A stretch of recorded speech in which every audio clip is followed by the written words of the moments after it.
whatever for you. You're a hotshot surgeon. I'm just... Okay, to the left. I'm just a lowly nurse. Come on, buddy. Monica owes me. Really? Mm-hmm. Why? You want to know.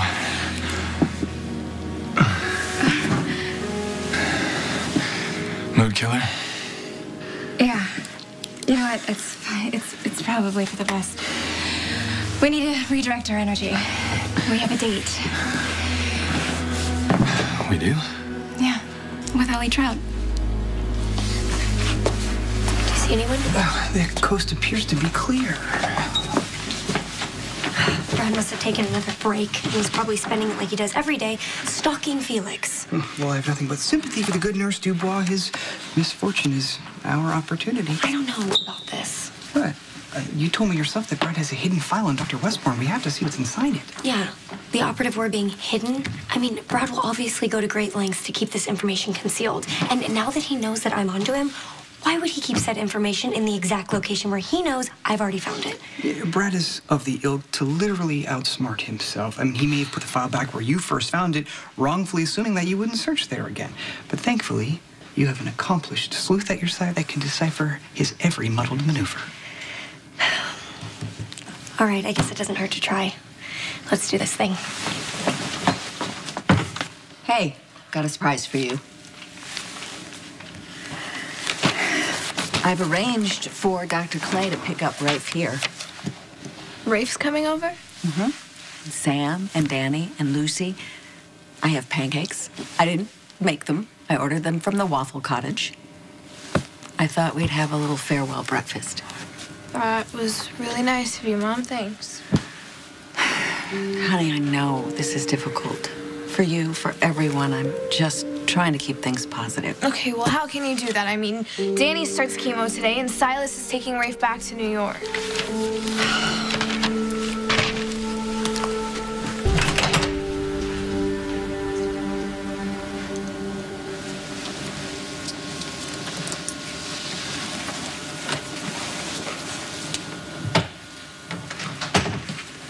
I had to witness this proud moment. My little sister's still in high school, and she's already mastered the walk of shame. Do I look ashamed to you? If you're not, you definitely should be. Just what sort of tawdry business did you get up to all night?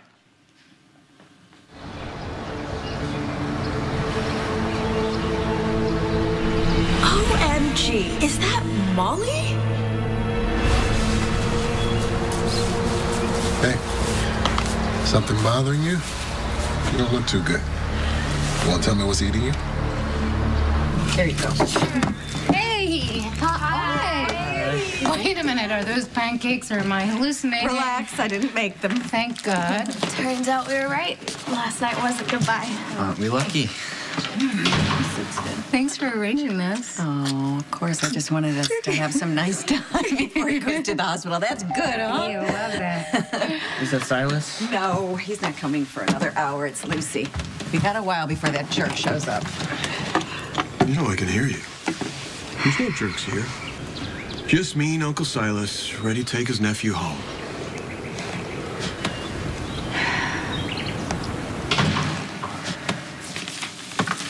Is Madam receiving? Last call was hours ago. If you want to wet your whistle, you'll have to belly up someplace else. I'm not here for a drink.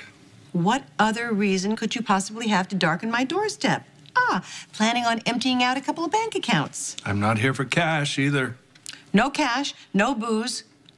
What else could pique your interest? I was hoping to whisk you away. On a date.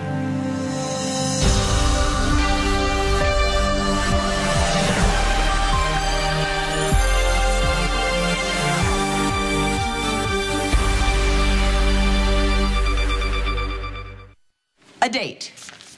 You and me.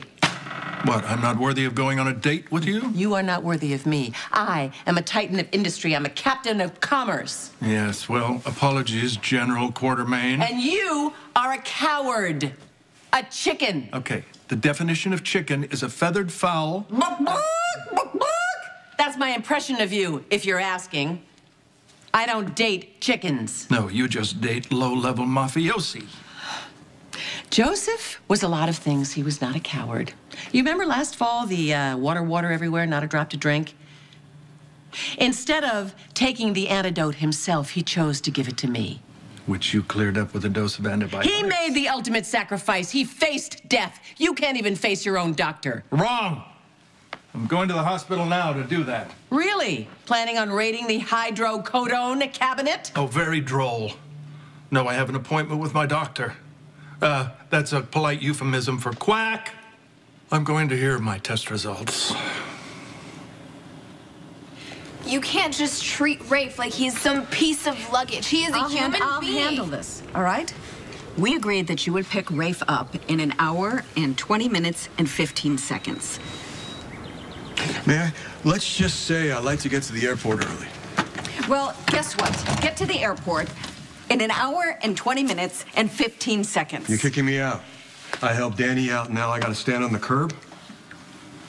How is he, by the way? Still just a little under the weather? Well, we got the results back from the biopsy, and you were right. It's leukemia. Congratulations. You made a 5-second diagnosis, and you were right. Isn't he amazing? I mean, he's amazing. You deserve a round of applause. Let's hear it, everybody, for Silas. He's great. How about maybe your next magic trick? You can conjure up some compassion. No, actually, I think that might be a little bit too much to ask for, because you don't give a damn about Danny any more than you care about Rafe. How'd you find me? The limo driver gave me a heads up. So you got people watching me now? No, try always. Are you serious, Sean? That is an invasion of privacy. Take it easy, all right? I'm not Big Brother. I'm just a concerned guardian. So talk to me. Why didn't you have the driver take you home after he dropped Taylor off? Wasn't ready. I needed to clear my head after last night. Yeah, what for? Didn't you have fun? Well, it's hard to have much fun when I saw Molly kiss Rafe. Oh, that's so much better. Oh, my dogs are barking. Rub them, will you? I refuse to approach your stank-ass feet. Now, answer my question, young lady. Where were you? With TJ. Okay, let me rephrase that. Where were you and TJ for hours and hours after curfew? Oh, you were serious about that? As serious as I am about my alcohol. Why is there half a bottle missing? Can you keep your squawking to a minimum? I'm sleeping for 2. You know, it looks like I got to Port Charles just in time. You know, you are in dire need of listening that time. I want my booze back. I didn't drink it. Then who did? Sabrina can't hold a grudge, much less her alcohol.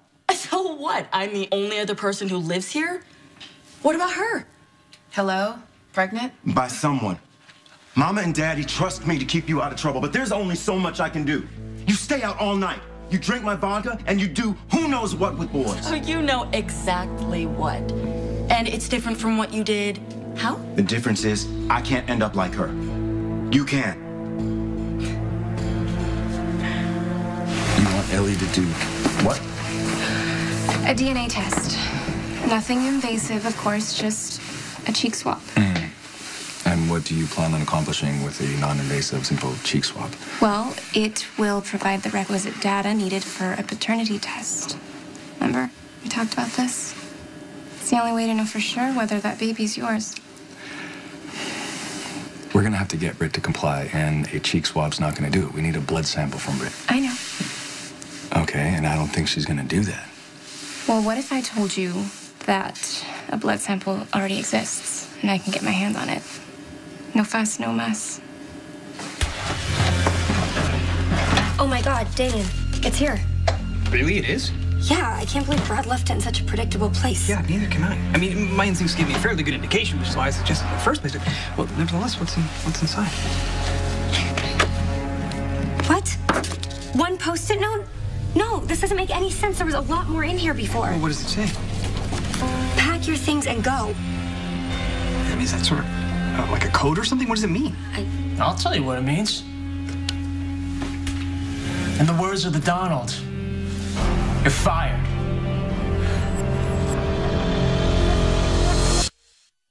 Now, how did I know this had happened? How did I know you Scoobies would stick your homely, meddling mugs where they didn't belong? Technically, I belong, but I assume you're being... I'll tell you how. Because for breeders, you two are woefully predictable. Okay, though we may be predictable, I take issue with your characterization of us as breeders, because Ellie does not, in fact, want children. And though I wouldn't mind 2.5 or more, it doesn't appear to be in the offing for us. But that's not the point. The point is, you cannot summarily fire Ellie. Oh, can't I? Because last I checked, I'm the boss, not you. And you obviously forgot to brush your teeth. Again. Keep going with those little personal attacks. Because I'm still the one with all the power here. And I say who stays and who goes, and I say you go! No one is going anywhere. Fine. Let's do this the hard way. I'm getting security. Over my inanimate corpse! How did you come into possession of Britt's blood sample? I'm not. Yet. Britt's little henchman, Brad, came over to the apartment the other day and took a blood sample himself. Yeah, he was leaving when I got there. Yeah, well, she needed her electrolytes tested and she just refused to let Felix or me do it. So you're saying the blood sample's still in the lab? As far as I know, yeah. And all we need now is an independent party to run the tests, namely one Ellie Trout. Well, I guess it sounds like a decent plan, aside from the ethics part of it. I had a feeling you'd say that. Yeah, I mean, look, I wish there was a way to get this done, but I can't go test Britt's blood sample without her okay. I know, and I've been grappling with the same concern. The other night, the night of our date, Felix put Britt on the spot about a paternity test. She turned him down flat. So that could mean that she loathes Felix, or she has a reason to fear the results. You're not dragging me into your slut shaming. Slut shaming? Are you kidding? Who's more sex positive than me? Then why the double standard? Well, in your case, I just want... Oh, what? What? It's different for me. Boys will be boys. I just want you to be safe. Trust me. I didn't get pregnant last night. You didn't behave yourself either. Look, we talked about this, Tay. If you can't obey my rules, then... What? What, you're gonna rat me out to Mama and Daddy? Go right ahead. Okay, I'm sure they'd love to hear from me about everything. You know what? Forget it. I don't got time for this nonsense. I gotta go to work. Oh, nice job. I have never seen anyone handle Felix like that. I've had a lot of practice. I got that impression. So, what's your secret? What do you have on him? Only kissing Rafe is no big deal. I mean, I was already broken up with her anyway. Hey, you don't have to front for me, man. I know how much you care about Molly. Cared. It's past tense. You don't anymore? Not after I saw her with Rafe. I mean, did you talk to Molly about it? Maybe you didn't see what you thought you saw. Trust me, I did. One minute she was dancing with Rafe, the next minute she leans in for a kiss. You saying Molly made the first move? Yes. That big apology she made about, oh, I'm so sorry, I want to get back together, not one word of it was true. I'm sure she's just relieved I freed her up so she could be back with Rafe again. Sorry, man. I know this gotta hurt. It's over. There's nothing to do about it now. Oh, that's not true. I mean, there is one thing you can do. Put Molly in your past and move forward. I already did. Taylor. I feel so bad for you, Rafe. Living with him. It's probably better than a group home. Probably. You know, Rafe is my nephew. I don't have to prove my concern for him to you. I had to prove it to the court. As for Danny, the truth and the early diagnosis, it's gonna save his life. Oh, don't tell me I missed all the festivities. Hi, handsome. I'm so sorry. I'm late. And he is early. Did someone not explain to him that he is infringing on our rave time? Pretend I'm not here. You guys say all the goodbyes you want. Just remember, we got a plane to catch. What's your angle? No angle. You were pretty rough on me yesterday, Missy. Calling me a spineless wimp. So what could I do but prove you wrong? I called the hospital and I made an appointment. I'm going there today. Okay, so what was that about a date?